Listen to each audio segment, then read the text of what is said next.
Hello YouTube, Dave here again. Welcome to the first of what I'm hoping to be a weekly or near weekly series where we just make some characters for various role-playing games together. This is a series where the character that I make will be based off the results of a poll that I put out prior to each and every video. So the first poll that I put out actually got quite a few votes, so I want to thank everybody who took time to, click on one of their choices, as well as to the people that suggested some options as well. Now, with this list, things are going to rotate in and out. There'll be different like selections each time because there's a lot of stuff that I can do. Even within a single RPG, there's all kinds of different combinations of like character, class, and ancestry options and things along those lines that will give me plenty of opportunity to work on videos for quite some time. But today we're going to be doing the first episode, which was the winner of the first poll in this series, which is going to be Pathfinder 2nd Edition. Now, a lot of folks are going to be new to Pathfinder 2nd Edition just based off of the last, few months worth of developments in the RPG industry.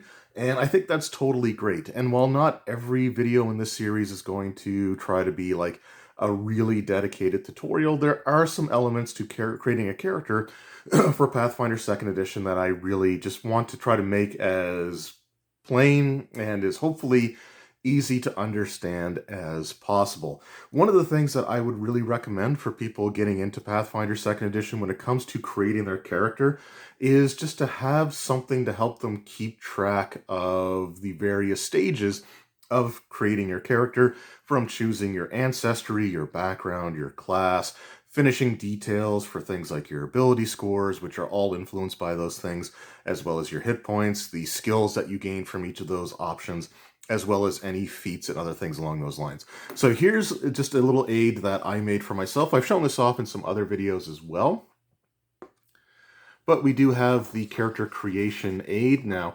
unfortunately, it is been raining quite a bit in Nova Scotia, so the lighting's not as good as I would hope it to be, but hopefully you guys can still see everything here. But we have the Pathfinder character creation aid. I do have an entry here for ancestry, heritage, background, and class, as well as for ability scores. And I'll go over all of this here in a moment.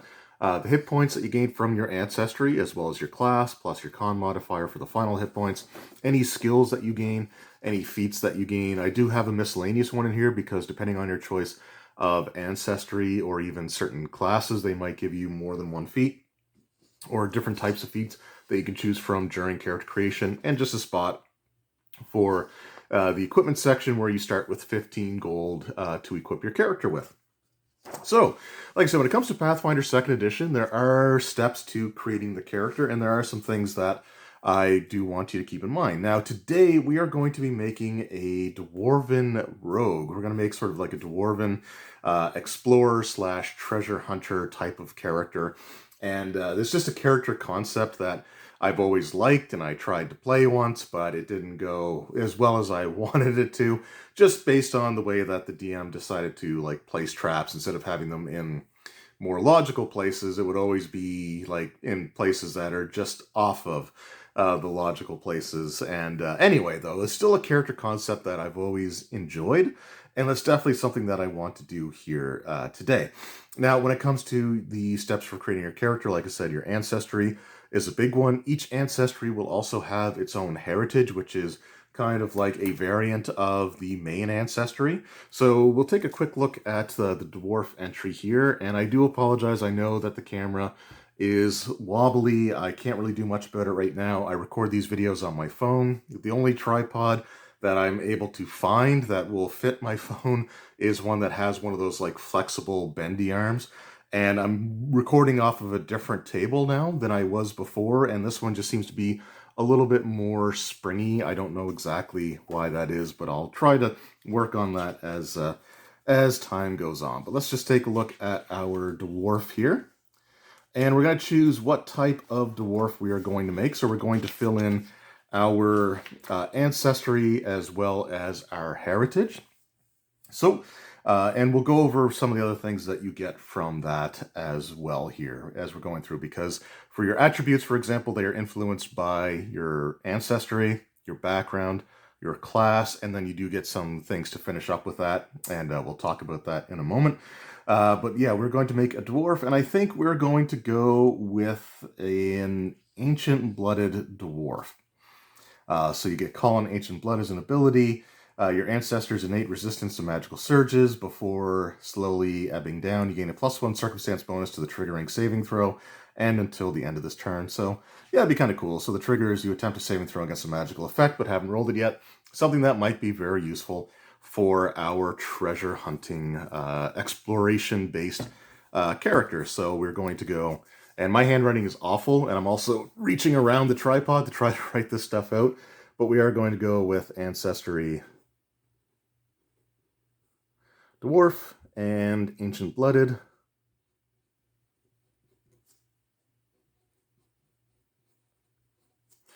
Okay, we'll touch back on the background and class in a moment, but what we do want to look at is our attributes here. We do want to kind of start with this information, then I'll fill in other miscellaneous stuff from the dwarf there. One thing, again, I would suggest keeping in mind is when you go to create your character, kind of have it planned out what you want to make, and then see what options best kind of suit that, that for you. So for the dwarves, for example, they get 10 hit points for their ancestry. They get a speed of 20 feet. We'll talk about ability boosts and ability flaws here in a moment. And they also get dark vision.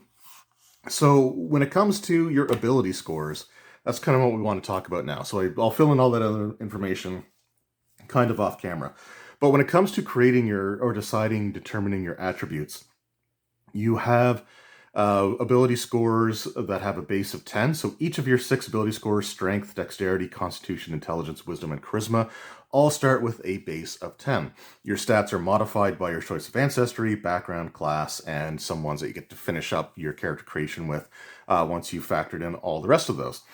You can get an ability score flaw, which is a -2 penalty. So in this case, our flaw was to charisma, I believe. Let me just double check that. But I'm pretty sure it was charisma. Oh. Ability flaw, yeah. So the ability flaw was in charisma, which gives us a -2 penalty. Now for ability score boosts are the opposite of flaws. Instead of being a -2 penalty, they are a +2 bonus. But there are 3 different types of ability score boosts that can be applied to your character. The first one is what we saw with the dwarf, which are static boosts. So these are ones that are determined precisely where they go, and they were constitution and wisdom were the boosts that we had there. So those are ones that are set. You don't have any choice, any options. It's just these are the ability scores that are going to get a +2 bonus based on your choice of ancestry. You also have a limited choice boost that you typically get from your background, which will say you can put a boost into one of these 2 abilities. Some classes will also provide a conditional or limited choice boost. Like the fighter class, for example, allows you to choose what your key attribute is. It can be either strength or dexterity. So you have to make that choice at that point in time. Like I said, backgrounds are where you typically get those ones from. And then you have what are known as free ability score boosts. So free ability score boosts can go into any attribute of your choice with one caveat, and that is that you cannot assign a free ability score boost from something like, say, your ancestry into another attribute that also got a boost from that same point of decision making, like in this case, your ancestry. So where the dwarf gets a boost in constitution and wisdom plus a free boost, the free boost for their ancestry can go into strength, dexterity, intelligence, or you can use your boost, your free boost, to offset the flaw if you wanted to do so. So like I said, this is why it's really important to keep track of the separate stages of filling out your character sheet and deciding your character's attributes, because while you can get free boosts from multiple sources, and they can go, and for example, if we were to put, we're going to put our free boost into dexterity because we want to make a roguish type character. So that's where our free boost is going there. We do also get a free boost typically from our background. We have one limited choice and then we have one free boost. Our class is usually predetermined or limited choice, but then we also get 4 free boosts at the end of your character creation, and they can go into any of the 6 attributes. It's just you can't put 2 boosts from your finishing touches into the same attribute. So for our background, for example, if we choose a background that gives us a limited option that doesn't include dexterity and a free boost, then we can put the free boost into dexterity once again. So it's just based off of the individual source. It's not that each free boost has to go into a different attribute with like 6 free boosts total, having to go 1 in each of the 6 attributes. It's just when you get your Ancestry's free attribute boost, it can't go into one of the ones that's already set. When you get your background free boost, it can't go into the same attribute that you gave a boost to from your limited choice option. And when you're doing your finishing touches, those 4 boosts each have to go into a separate ability score. I hope that makes sense, but that's the way that works. So now we're going to take a look at the backgrounds available to us. And I honestly don't know what kind of background I want for this character, so it's going to be kind of fun just to sort of flip through and see what we have here. We just got to get past the classes. It's after the ancestries. So here we go. We've got our different backgrounds. So there's Acolyte, which I don't think is really going to apply to us. We're not really going to be a religious character. Acrobat, maybe, but probably not. Your backgrounds will also give you skill training, so training in a specific skill. Usually 2 skills, actually. 1 specific skill and then 1 skill that is associated with a lore. And lore is kind of like knowledge skills from older versions of like 3rd edition D&D or Pathfinder 1st edition, or like the profession skill, where there's a lot of different options that you can choose for that. And your background basically represents your character's upbringing and kind of what they were doing before they began their adventuring career. So acrobat, maybe, but probably not. I don't really see our dwarf. He's going to be like dexterous in terms of like agility, like hand-eye coordination and things like that. But I don't really see him doing like a lot of tumbling. But here you can see, for example, you get to choose an ability score boost. 1 must be to strength or dexterity, and 1 is a free boost. So that's your limited choice, and then the free one after that. Artisan and artist, no, not really. I don't think so. Barkeep, barrister, no. Bounty hunter, maybe, but probably not. Charlatan, we're not trying to live like, double lives or, anything like that. We're not trying to pretend to be something that we're not. We're just trying to be a treasure hunter. Criminal might be possible since it may have involved you breaking into a location that you probably shouldn't have and getting caught. So we'll keep that one kind of on the back burner. Detective, emissary, sort of more of a diplomat. Entertainer's probably not going to work. Farmhand, well, we're a dwarf, so probably not there either. Let's try to see what we can have here that might work. A miner could also be an interesting one. Simply because, maybe you, while you were mining, you opened up a cavern that contained some sort of lost treasure. Scout, street urchin, warrior. Okay. Let's go with... Or gambler. Gambler could be interesting too. The thrill of the wind drew you into games of chance. Maybe that's you decided to adventure to start fueling. Maybe you're trying to pay off gambling debts. But I think we might end up actually going with... I don't want to necessarily do criminal rogue because that sounds a little too obvious. You know what? Let's go with minor. Why don't we go with minor? Why not? So background is going to be minor. All right, and so the minor gets us an ability score boost, one of which has to be either strength or wisdom, and 1 is a free boost. You also gain training in survival skill and the mining lore skill. And we also gain a feat from your backgrounds as well, and this gives us terrain expertise underground, which I think is going to be perfect. So I'm going to put in the skill training for that there. So for background, we get survival and mining lore. Oops. Mining lore. I know my handwriting sucks. And our background feat is going to be underground terrain expertise.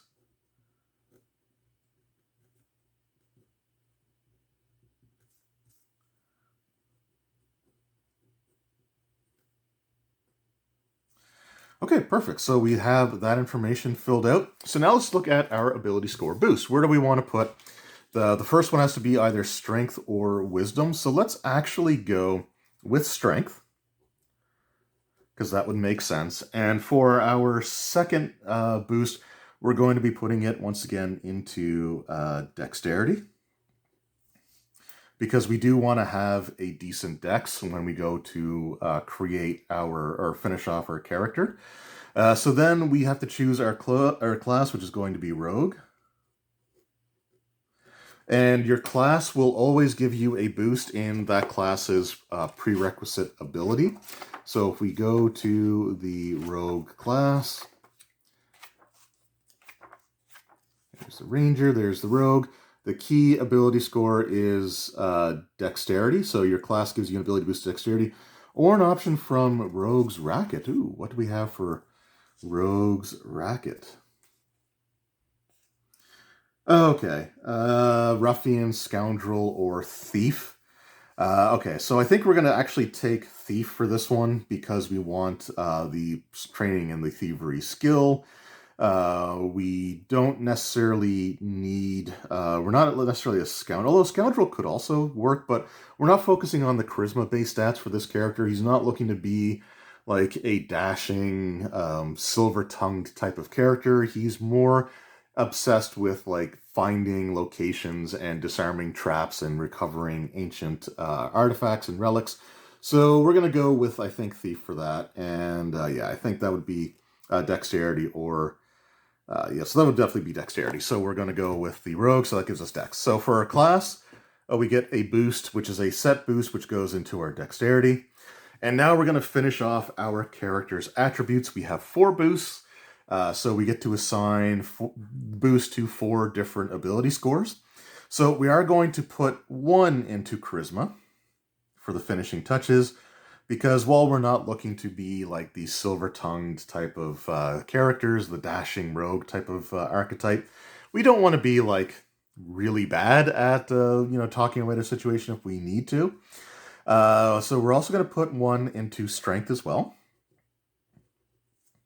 so we can have a decent strength. We are going to finish off our dexterity, and with these ability score boosts, when you're creating your character at first level, the highest that you can put an ability score number up to is 18. So we have done that there. So that is that, and I think we're going to put one into... I think we're going to put another one into wisdom, because I think that's things like our ability to like perception and search and stuff like that. So we're going to go wisdom there as well. So now we're just going to total all of our ability scores up and see what we have for our dwarf. So we've got a strength base of 10. We have a boost from our background and a boost from finishing, so that gives us a 14. For dexterity, we do have an 18. We put a boost in it from each of our sources. For constitution, we only have a 12. Well, we have the one from our ancestry. Intelligence is going to remain 10.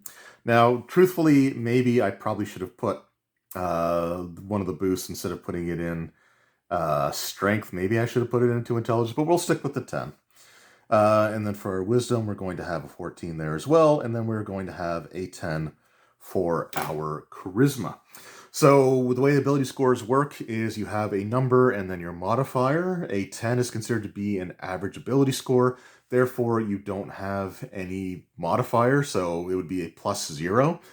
For every even number below 10, you get an increasing number of -1 penalties. So at a 9 or 8, it would be -1. At a 7 or 6, it would be -2. But we don't have any of those, so luckily +0 is the worst ability score modifier that we have. And for every even number above 10, we get an ascending +1 modifier. So for 12, we would have a +1. For 14, we'd have a +2. We don't have any 16s, but if we had a 16, it'd be +3. And then we get a +4 modifier for our 18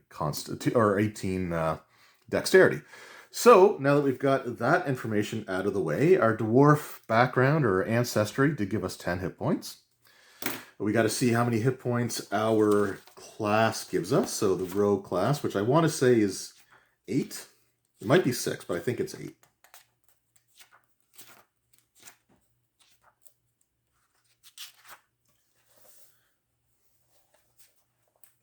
All right. So the hit points are 8 plus our Constitution modifier, so we'll put that down in a moment.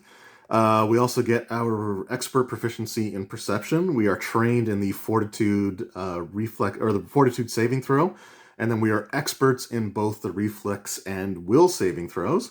We are trained in stealth, plus 1 from our rogue's racket, which is going to be thievery. We've already got that determined. And then we're trained in a number of additional skills equal to 7 plus our intelligence modifier, so we're going to get an additional 7 skills. Now, when it comes to skill proficiency and things along those lines, so first of all, we are going to put down thievery. And what was that? What was that other one that the rogue gave us? Automatically, we are trained in stealth. Okay. So thievery.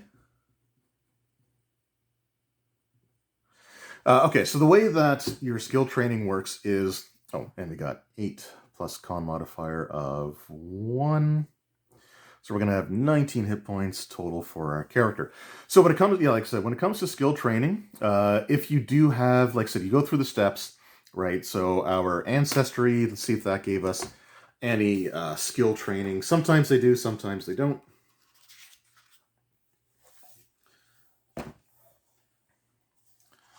Okay, so the Ancient Blooded Dwarf doesn't give us anything, so we don't have to worry about any skill training from that. We do have our background skills. Whoops, that's supposed to be for the feats. So for class, we've got stealth and thievery. If you get the same skill from 2 different sources, so for example, if we chose a background that gave us stealth or thievery as a trained proficiency, and then our class also gives you a proficiency in that same skill, you don't waste it, you don't lose it. Instead, what happens is the duplicate training or skill proficiency can just be any other skill of your choice. So if we had, say, stealth from our background and we had stealth from our class, instead of getting stealth then from our class, we would just get another free skill to be trained in of our choice. So we've got basically most of that information. We do have our ancestry feat that we also need to choose, because at first level, each character gets an ancestry feat. So I think what we're probably going to go with, because we do have to choose from the first level ones, I think that we're probably going to go with Stone Cunning. So it gives you have a knack for noticing even small inconsistencies in craftsmanship techniques and stonework around you. You're getting a +2 circumstance bonus to perception checks to notice unusual stonework. This bonus applies to checks to discover mechanical traps or of stone or hidden within stone. If you aren't using the seek action or searching, the GM can automatically roll a secret check for you to notice unusual stonework. So I think Stone Cunning for our ancestry feat is going to be perfect, because that is going to give us our, just like I said, when it comes to searching for underground treasure, sometimes it's going to be hidden behind secret doors or secret compartments hidden in the floor, things like that that might be created. So I think that will work really, really well for that. Let's go over to our rogue class now to see if we get any first level feats from the class. Sometimes you do, sometimes you don't.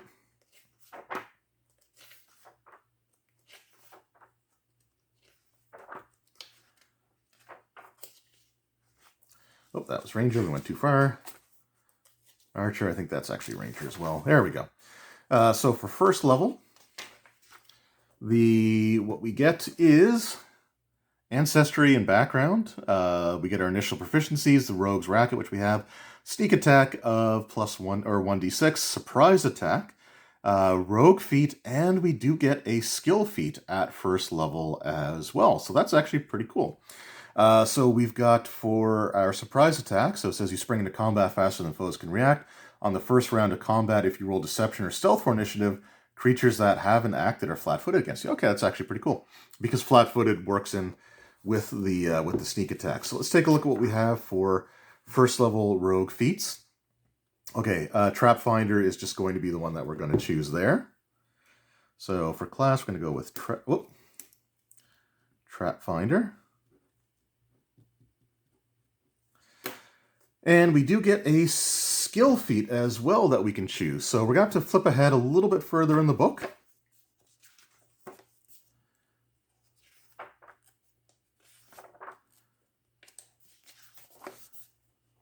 Oh, okay. And again, went a little too far here.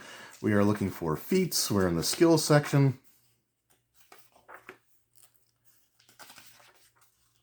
And we're also going to choose which of our remaining skills that we want. So we do have, like I said, we do get a skill feat that we get to choose here as well. Now, typically, most of these will have a prerequisite that you have to be trained in the specific skill. So I think what we're going to probably do is take one related to thievery. So what we have are subtle theft or pickpocket, so steal or palm more effectively, or subtle theft, which is trained in thievery, and your thefts are harder to notice. I think we're actually going to go with steal or palm an object. So our skill feat is going to be the pickpocket.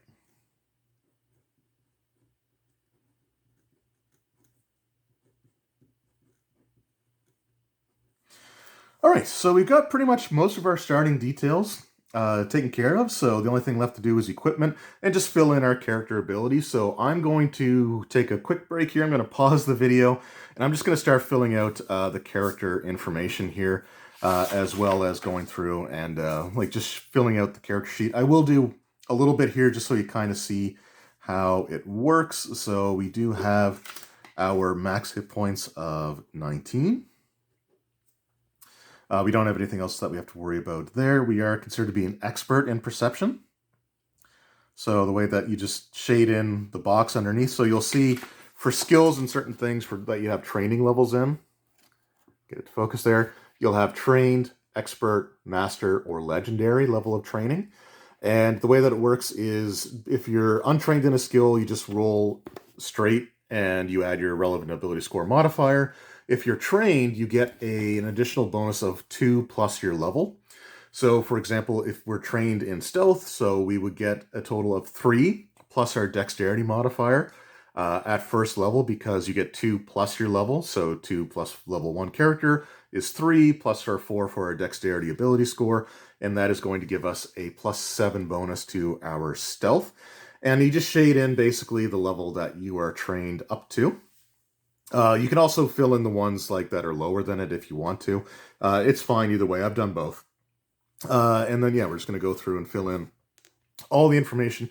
And we're going to choose some other skills as well that we might have. So I'm going to go through. I'm going to do that now, and I'll come back and we will be moving on to the next step of our character creation. All right, so we filled in a lot of the details for our character. In fact, all that we really have left to do at this point is to just buy our equipment to finish off our creation here. So let's just go through the sheet, and again, my awful handwriting. So I did choose Dorn as the name of my dwarf character. It's just one of my go-to dwarven character names that I've used for quite some time. We are an ancient-blooded dwarf. We have the minor background, and we are a rogue for the character class. For size medium, I chose chaotic good for the alignment, and the traits that are given to you by your ancestry are dwarf and humanoid. For our ability scores, we do have our strength modifier of +2, our dex modifier +4, con modifier +1, intelligence modifier +0, wisdom modifier +2, and charisma modifier +0. Strength 14, dex 18, con 12, intelligence 10, wisdom 14, and charisma 10 as well. I did fill in the class DC. You are always considered to be trained in your class DC at first level. It's not something that's going to come into effect for this character right away, but there are certain things like, for example, a spellcaster's spell DC, save DC, would be based on the class DC, and certain class feats or options that you may choose for your character might have you do something that requires the target to make a saving throw. So even though it's not really pertinent to what we're going to be doing with this rogue at first level, I still filled it in because it is important to have it there. I put in our speed of 20 feet. We don't have any special movement or anything like that. I haven't finished the armor class yet because we don't have our equipment, but I did put in our proficiency bonus because we are trained. We're going to be trained in whatever armor we're wearing, which is going to be a type of light armor because we are trained in unarmored defense as well as light armor. We're not trained with shields, so we're not going to be using one of those. We have our 19 hit points there as well. And when it comes to our saving throws, we have our trained level of proficiency in fortitude. We are an expert in both reflex, will, and perception, which is not a saving throw, but they're all things that we are considered to be an expert in. And the way that expert works is if your trained proficiency bonus is 2 plus your level, expert would be 4 plus your level. When you get to the point where you can be a master, it would be 6 plus your level. And then when you get to a level where you have legendary training in something, it would be 8 plus your level. So for right now, our proficiency bonus is 4 plus our level 1, so 5 with our dex for reflex, it gives us plus 9. And they're 5 for proficiency, plus 2 for our wisdom, gives us a plus 7 will save. And for our perception, it is our expert level of training, plus 5 for proficiency in that, and plus 2 for wisdom, which also once again gives us plus 7. For our weapon proficiencies, we are trained in simple. And then for other, I just put in rapier, sap, short sword, and short bow, which the rogues are also proficient in. Every character class is also proficient in unarmed strikes as well, at least everyone that I've seen. So I didn't bother writing in unarmed because it's not something that I plan on hopefully having to use for this character. But it is one that is there as well. In fact, you know what? Let's just put trained right now because there are 2 spots for it. And we'll just do unarmed. There we go. So we got that out of the way. For our skills, we did have the 4 that were set by our background and class options. So the ones that we had there were thievery, survival, stealth, and mining lore. So we've got our proficiency bonuses in there, which is plus 3. For thievery, we add our dex, that's plus 7. For survival, it's adding our wisdom, so we get plus 5. Plus 7 for stealth. And then for mining lore, we don't have an intelligence modifier, so it's just the plus 3 for our proficiency. I also took dungeoneering lore as well, because it's something that might come in handy when it comes to like searching abandoned underground, ruins for mystical treasures and stuff like that. So I did give training with one of the 7 extra skills that were of my choice. I put one in dungeoneering. I also put training into arcana and athletics. So for the ability to like climb, for example, might be important for the character. And for arcana, it might be to identify a mystical artifact. So I wanted to have training in that. I don't have an intelligence modifier there again. So again, that's just going to be plus 3. Our athletics is going to be at plus 5 because we have 3 for proficiency and 2 for our strength. Acrobatics, we don't have any proficiency in at all. So I should just put in the zeros there. But we still get our plus 4 for our dexterity score. So we still get plus 4 into acrobatics. For crafting, I'm not proficient in crafting. I don't have an intelligence modifier, so my crafting checks would be at plus 0. I did take deception and diplomacy as well. Well, I'm not looking to rely on my character's charisma because his charisma is 10 with no modifier. There might be situations where it still might come up, so I decided to get training in those. So I got plus 3 bonuses there from our proficiency bonus because we don't have anything for our charisma, but at least we don't have a -1, so that's helpful. Intimidation, we don't have anything in, so it's plus 0 all the way. Dungeoneering lore went over. Medicine, I don't have training in the medicine skill, but I do have a plus 2 bonus on my wisdom, so that's there. Same with nature, and I also took training in the occultism skill. So again, it's intelligence based, so I don't have any modifier there, but I do get plus 3. So that's still going to give us a plus 3 total. Nothing in performance. I took religion as well because certain relics or artifacts might have religious significance, so I thought it would be worth taking for the character there. So they get +3 for that, +2 for their wisdom. They give them a +5 bonus total. We don't have anything for society because he doesn't really care so much about modern societies. He does ancient society. So nothing in that one. And then we've got our ones that we talked about before that we already had from our class. We also have our languages, which are just common and dwarven. You can also get a bonus language for each modifier of intelligence that you have. But with no modifier to intelligence, we don't get any additional bonus languages. Here, I also put the Call on Ancient Blood reaction ability. So I just checked off the reaction box.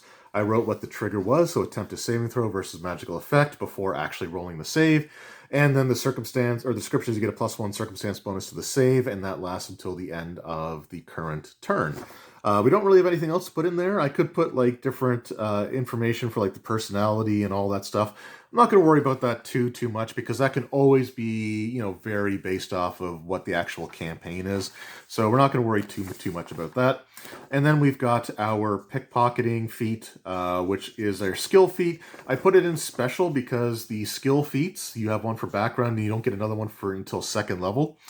But our class does give us a skill feat at 1st level. So I just put that under special. I could have put it under bonus feat as well. So it's really up to you where you want to put those.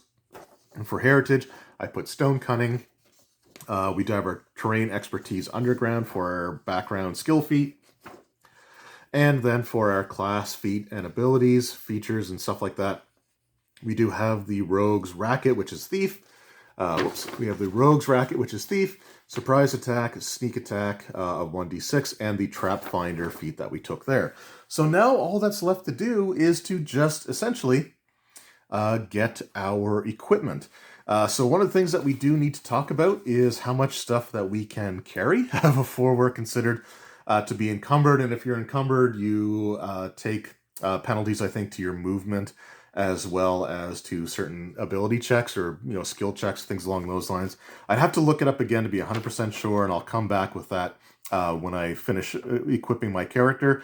But your encumbered rate is as long as you are under your 5 plus your strength modifier, which is 2. So we are encumbered as long as we are carrying under 7 bulk.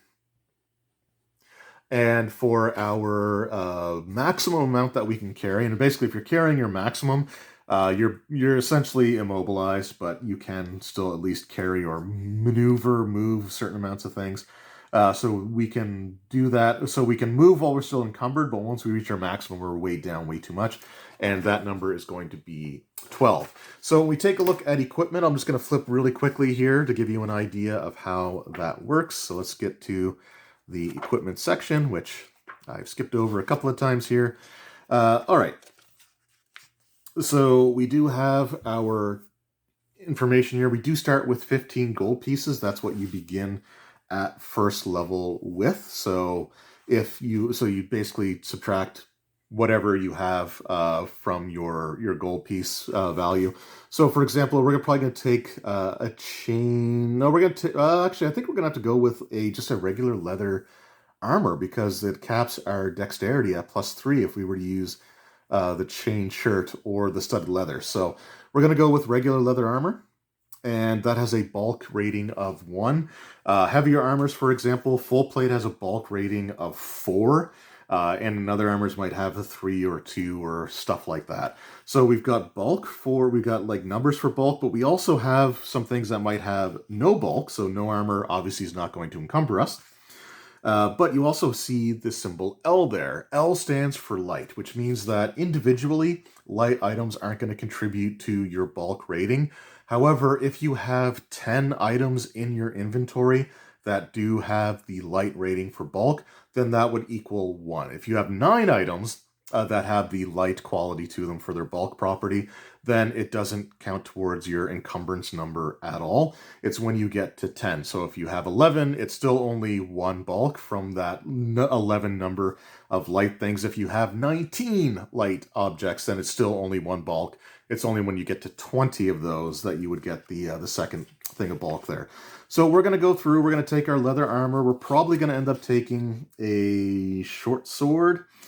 since that is something that we are proficient in for our dwarven character. I might take rapier. We'll take a look, but I've got my 15 gold, and I'm going to equip the character, and we will come back once I have finished that. All right, so we have fully equipped our character, and we are essentially done with our character creation today. So I'll just show you on my sort of scratch sheet or my character aid, creation aid sheet, how I basically did the equipment here. So we start with 15 gold because we are a first level character. And essentially I just wrote down the item that I was going to choose for equipment and then how much gold was left over after its cost. So for example, studded leather armor cost 2 gold pieces, so I was left with 13 after that, and I wrote down its bulk rating. I did the same thing for short sword, which was 9 silver. There are 10 silver and a gold, and 10 copper and a silver. And it had a light bulk. The hand crossbow also had a light bulk, and I did the 10 bolts, which each set of 10 bolts cost 1 silver. Later on, I had 1 silver left over, so I just did another set of 10 bolts to leave me with just a single gold piece as my remaining treasure. But I also took an adventurer's pack, which has 2 bulk, but it comes with a lot of the supplies that you would typically want to take for your character. A backpack, a bedroll, some rations, 50 feet of rope, things along those lines are included in that. So I just took that as sort of a catch-all to have all those pieces of equipment. I took a set of thieves' tools, a hammer, and then some 10 pythons. A python is 1 copper each, and since there are 10 coppers and a silver, I just decided to get 10 of them. They had a bulk rating of none, so it's just a dash, meaning that they are not significant enough that you really need to worry about them. So I got 10 of those that don't contribute to my my bulk. I took a writing set as well, just to have a journal that the character could keep track of places that they've explored or treasures that they've come across, and a minor healing potion because I had some gold left over, and I just thought that might be something useful for the character to have. At the end of the day, I am left with 1 gold piece, which I actually should write down here because I think I forgot to fill that in. So we got 1 gold. So we're definitely going to be hurting for money by the time that we're done all this, but we'll take a look at what we have here. So our armor class for our character is going to be 18. We've got 4 for our dex, 3 for proficiency, and the armor itself gives us a +1 bonus. So that is going to be 18 total. For our weapons, we took a short sword here. Now the short sword has the finesse trait, meaning that for the attack rolls, I can use dexterity for the attack bonus rather than strength. However, you still use strength for the damage that the weapon deals, but I still get a +7 bonus to strike with my short sword, 4 for dex, 3 for proficiency, 1d6 damage +2 for my strength score. And it is considered versatile as well for slashing, so it's normally a piercing weapon, but you can slash with it as well.